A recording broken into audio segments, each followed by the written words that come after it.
Translation and purport by His Divine Grace A.C. Bhaktivedanta Swami Srila Prabhupada Ki Jai. Translation: When the gopis began to talk among themselves, they said, "Dear friends, the gopi who has been taken away by Krishna to a secluded place must have worshipped the Lord more than anyone else." Purport: the name Radha is derived from this verse, Bhagavatam 10:30-28. From the words anayaradita, meaning by her the Lord is worshipped. Sometimes the critics of Srimad Bhagavatam find it difficult to find Radharani's holy name in that book. But the secret is disclosed here in the word aradita, from which the name Radha has come. Of course, the name of Radharani is directly mentioned in other Puranas. This gopi's worship of Krishna is topmost, and therefore her name is Radha, or the topmost worshipper. Mukam karoti vachalam pangum langayate girim yat kripa tamaham vande shri gurun dinataranam. A famous verse being quoted by Ramananda Rai in his discussion with Sri Chaitanya Mahaprabhu in a place which today is called Rajmundry in the south of India, in Tamil Nadu, as Chaitanya Mahaprabhu is traveling south from Jagannath Puri, specifically visiting Ramananda Rai because it's been recommended to him by Sarvabhauma Bhattacharya that after what we might like to call Sarvabhauma's conversion to Krishna Bhakti, he advises to Chaitanya Mahaprabhu to meet Ramananda Roy. You've all been reading these verses, this chapter, and so you, at least many of you, will remember how this develops, how they meet, and how they are both overwhelmed with, as we say, ecstatic love, inspired by each other, inspired, in fact, by re-meeting, by reunion, because if we understand that Chaitanya Mahaprabhu is none other than Krishna, and that Ramananda Rai is none other than Vishakha Devi of Krishna Lila, then they are meeting again. And this is certainly a joyful meeting for them, in which Chaitanya Mahaprabhu is, in a sense, it's a kind of play on the part of Lord Chaitanya, prompting Ramananda Roy to speak about Krishna consciousness, to give a progressive explanation of the advanced understandings of what is Krishna Bhakti. All of this in Chaitanya Charitamrita by Sri Kaviraj Goswami, Krishnadas Kaviraj Goswami, who was requested by the devotees of Vrindavan to compose this work in the Bengali language, in which we find, however, so many Sanskrit verses quoted, and also composed by Krishnadas Kaviraj. He himself was an accomplished Sanskritist, having before this written the Govinda Lilamrita in Sanskrit.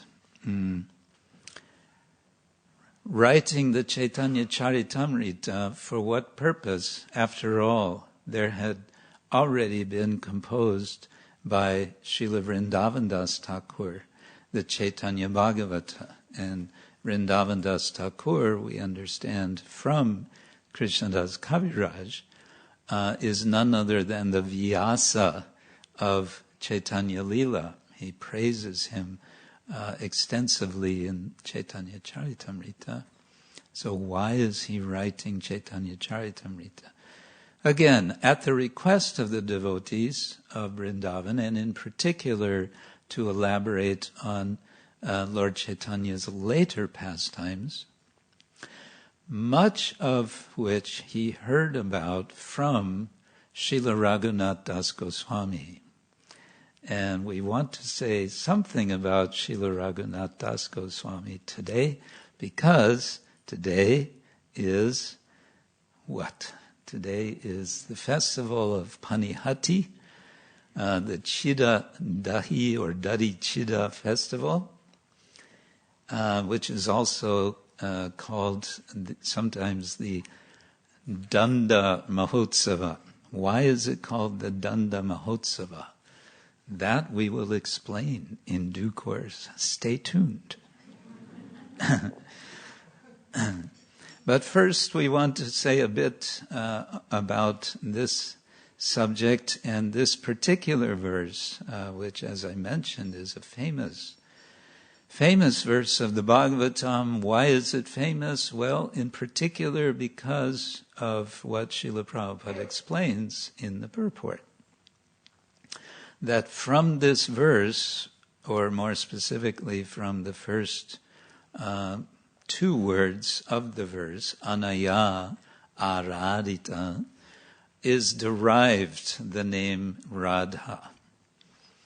And so is implied that she, Shrimati Radha, or Radharani, Rani meaning queen, is the best of devotees, the best of the servants of Krishna, the topmost worshipper, as Prabhupada says in the purport.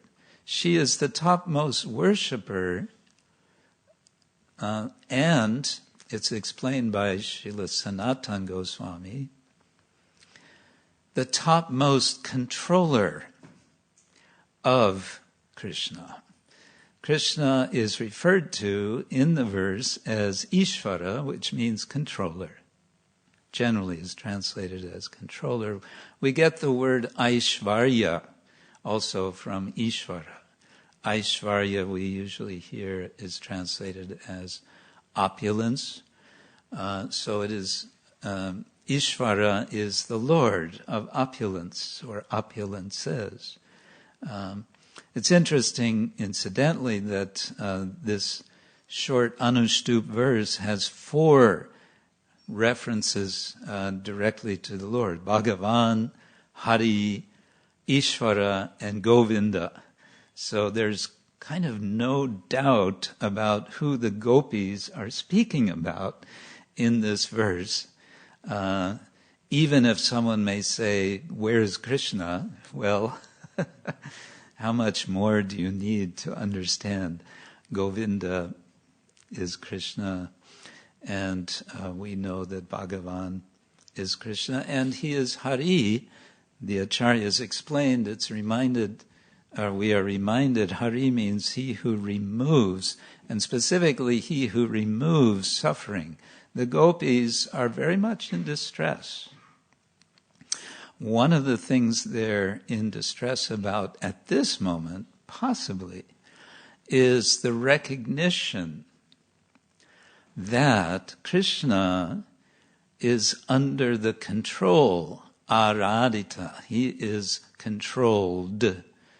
This is a past passive participle for some of you who are learning Sanskrit. Bhagadatta told me this morning he's learning Sanskrit.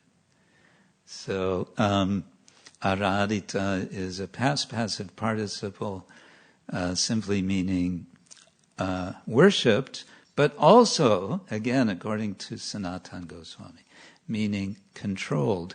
And he explains that here the gopis are saying, it's this gopi who is by whom Krishna is controlled, not by us. Not by us. And so they are seeking relief. They want to, of course, meet Krishna. They're searching for Krishna. They're longing for Krishna, who has disappeared suddenly and without any explanation from the rasa dance. And so they are searching. And in their searching, as they're searching, they become detectives. Because what is happening in this verse is they are arriving at a conclusion. The word nunam, by the way, Prabhupada translates as indeed. It can express certainty, but it can also express a conjecture. So their conjecture, having seen two sets of footprints, is this conclusion. This must be this one particular gopi. So they become detectives. So that's very nice. Now, all of this, however, is being mentioned by Ramananda Roy in this particular context of speaking with Chaitanya Mahaprabhu, who we may want to say knows all of this, because after all, who is Chaitanya Mahaprabhu? He is Krishna himself. But what is Chaitanya Mahaprabhu doing in this section, in this conversation? He is urging Ramananda Roy, speak more, say something more. Eho bahya, that is external, he says in the beginning. Age kaha ar, say something more. And he says that several times. Eho bahya, age kaha ar. You can say something more, something more, something more. That's okay. And then he says, Eho hoy.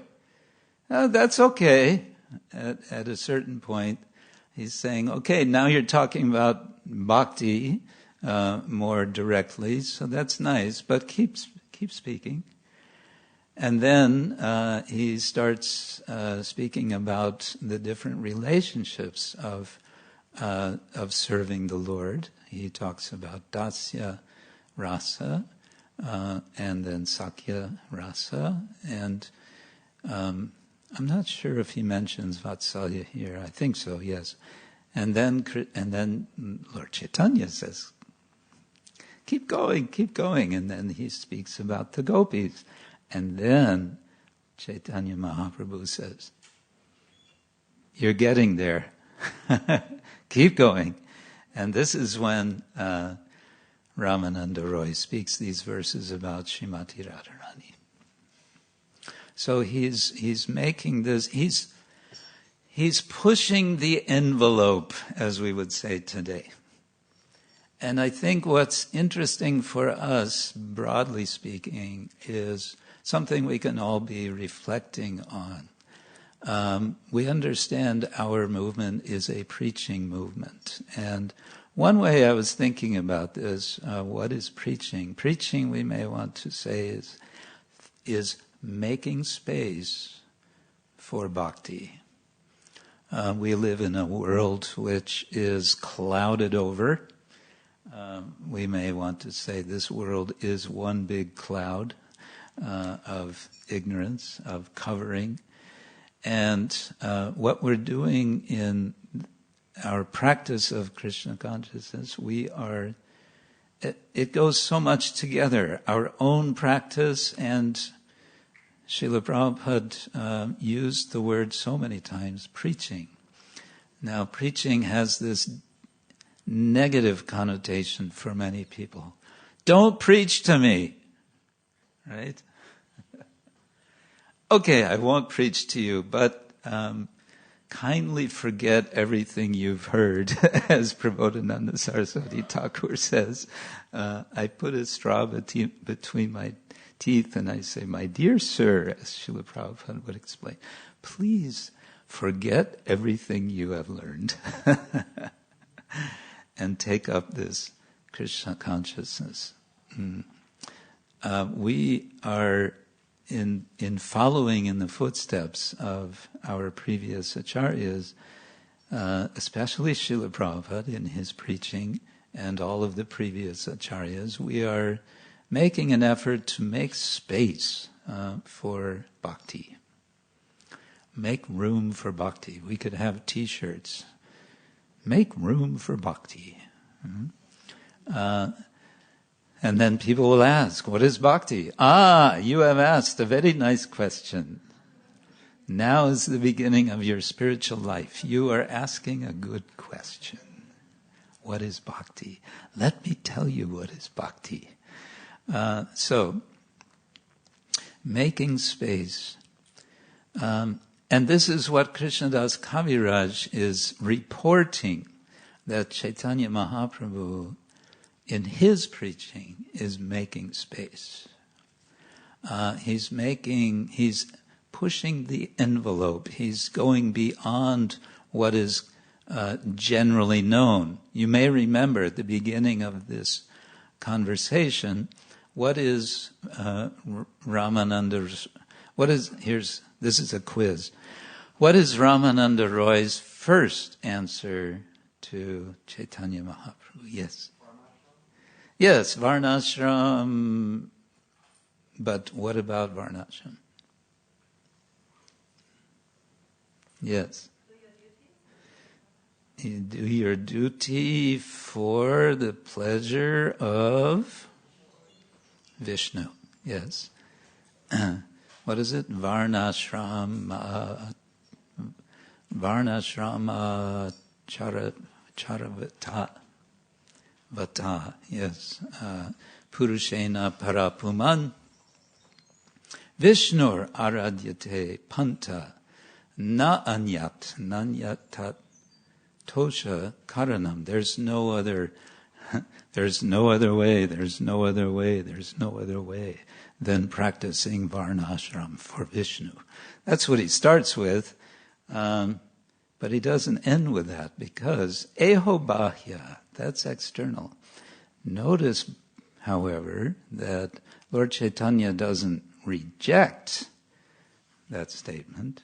He just says, that's external, that's okay, but, we're speaking in private here. It's kind of a curious thing about this whole conversation, the Ramananda Samvada, that it's a private conversation, and you may wonder, as I wonder, how is it that we know anything about that conversation, because it was completely private?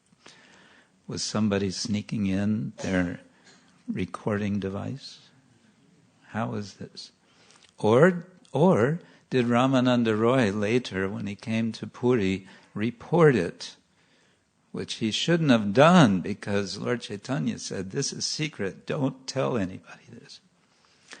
Did he report it to Swarup Damodar, whom Krishnadas Kaviraj received apparently his karacha from his notebook? Or did he hear it from Raghunath Das Goswami?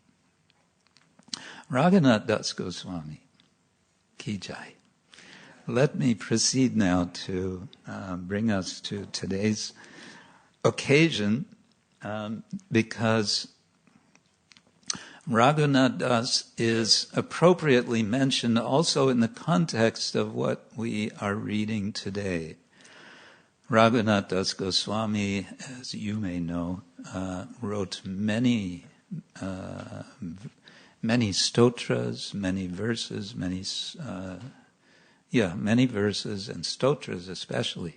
Quite many. I was surprised. I confess. I looked it up today on Wikipedia. Silent. Everyone is shocked. The Swami uses Wikipedia. And what did I find there? I found a list of 30 different works by Srila Raghunath Das Goswami. I wasn't aware. I didn't know there's that many. In any case, one of his prayers is the Mana Shiksha. Shri Radha Gopinath Ki Jai. One of his prayers is the Mana Shiksha. Mana, mind, Shiksha,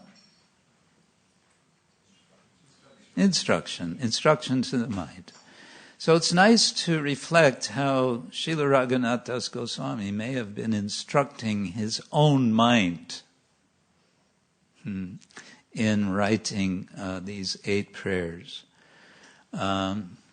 First of all, giving advice to the mind to worship the Guru. Guru Goshte Goshtala Yishu Sujane Busura Gane Swamantre Shri Namni Rajanava Yuvadvanva Harane Sada Dambam Hitva Kuru Ratim Purvam Atitaram Aye Svantardatas Chatubiraviyache Tritaprada.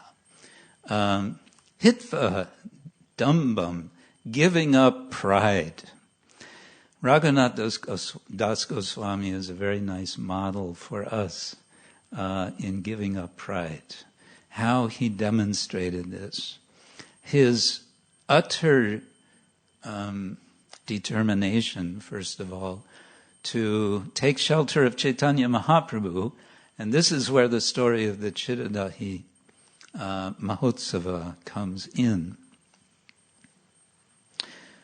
Raghunath Das had met Chaitanya Mahaprabhu before, apparently, either Sanatana Goswami or Rupa Goswami. And according to, it is said that Raghunath was 15 years old when he met Lord Chaitanya first. And at that time he resolved, I'm going to take shelter of him. There was a problem. And what was the problem? The problem was his family, who were all Vaishnavas. His family was a wealthy family, and they wanted Raghunath Das to continue the tradition, the line, to be married, to continue their position as wealthy Vaishnavas. But that's not what Raghunath wanted. And so, after so many attempts to escape from his family, actually running away, and being guarded, being kept, the story is, it's mentioned in Chaitanya Charitamrita, that his mother even suggested that they tie him up. Tie him up. We'll keep him at home that way. It's a little hard to imagine, but okay. His father, Govardhan Majumdar, fortunately said, no, that's not going to work. Even if you tie him up, he'll find a way to escape. And sure enough, he did escape. But initially, it wasn't exactly escaping, it was visiting. He went to visit Nityananda Prabhu, together with his associates at the place called Parnihati. Parnihati is north of Kolkata, along the Ganga, And therefore we read that when Raghunath Das came, he arrived and kept himself at a distance from Nityananda Prabhu, who was sitting under a large tree. I believe that tree is still there, or maybe it's a descendant of the tree, on a platform together with his associates, his friends. Someone mentions to Nityananda Prabhu, Raghunath Das is here. Raghunath Das is here? Where is he? Oh, he's back there. Raghunath Das, what are you doing back there? You are cheating me, says Nityananda Prabhu. What do you mean cheating? By denying me your company. Come over here. We can imagine Nityananda Prabhu. Nityananda apparently had a quite booming voice, and he was very, who is Nityananda Prabhu? He is none other than Balaram. So he commands him to come forward. Balaram, of course, commanded Yamuna to come to him. He commands Raghunath to come to him, and he punishes him. How does he punish him? First of all, he puts his feet on Raghunath's head. Terrible thing to do. Imagine somebody just puts their feet on your head. How would you feel? How would you feel if Nityananda Prabhu put his feet on your head? Hariva! Nityananda Prabhu ki. But his punishment didn't end there. His punishment, he said, you must be punished. Danda. That's where Danda Mahotsava comes from. I want you to feed everyone here now. We will have a festival, and you're going to pay for it. It was no problem for Raghunath. He was wealthy. Apparently, when he ran away, he had his pockets full of gold. In any case, it was this season, this is beginning of June, it's quite hot and also very muggy. It's very humid in Bengal at this time. So it's a time for, when you have something, it's a time for cooling foods. So it was a time for dahi, or dahi. How do you say in Bengali? Dahi. Dahi. Dahi? Doi. Yes. And flat rice. Chira dahi. And I guess the bananas are always ripe in Bengal, right? So no problem getting bananas. Now, the word spread. There's a festival. In Bengal, if there's prasad distribution, everybody hears about it very quickly. Everyone was showing up, and then more were showing up. And the merchants who sell the bananas and the dahi and the doi and everything else, they were showing up, and so on. No problem. Raghunath paid for them. So, in this way, everyone was having a great time, but there was such a crowd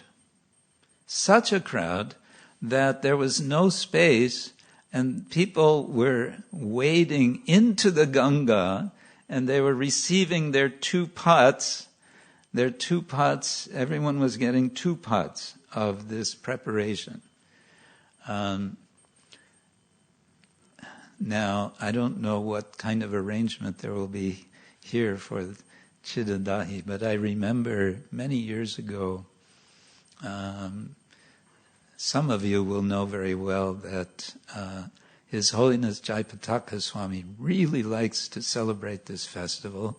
He used to celebrate it a lot in Atlanta, in Georgia, in the U.S. But one year, he was in Serbia. We had a sort of summer camp there, and he was present at that. So he started organizing some days in advance.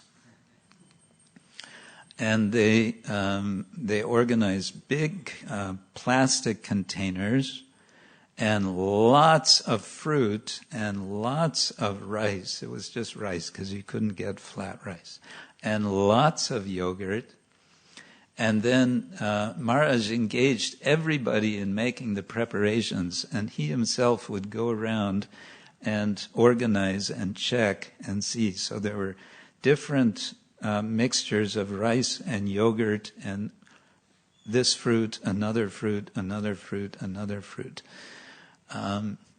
So this is, for me, a very happy memory on this occasion. But what I want to say, as the conch blows, reminding me of the time, what I want to say is that Raghunath Das is for us a very nice model of humility. Damba hitva. He gave up his humility. He went to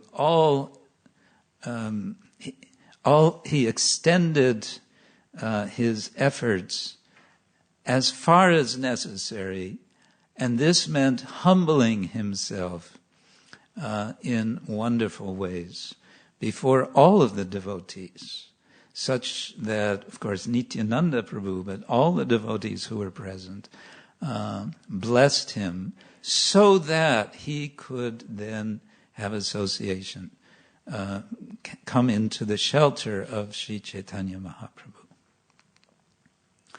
He does so, and as you know, most of you will know, that's described in the 6th chapter of the Madhya Lila.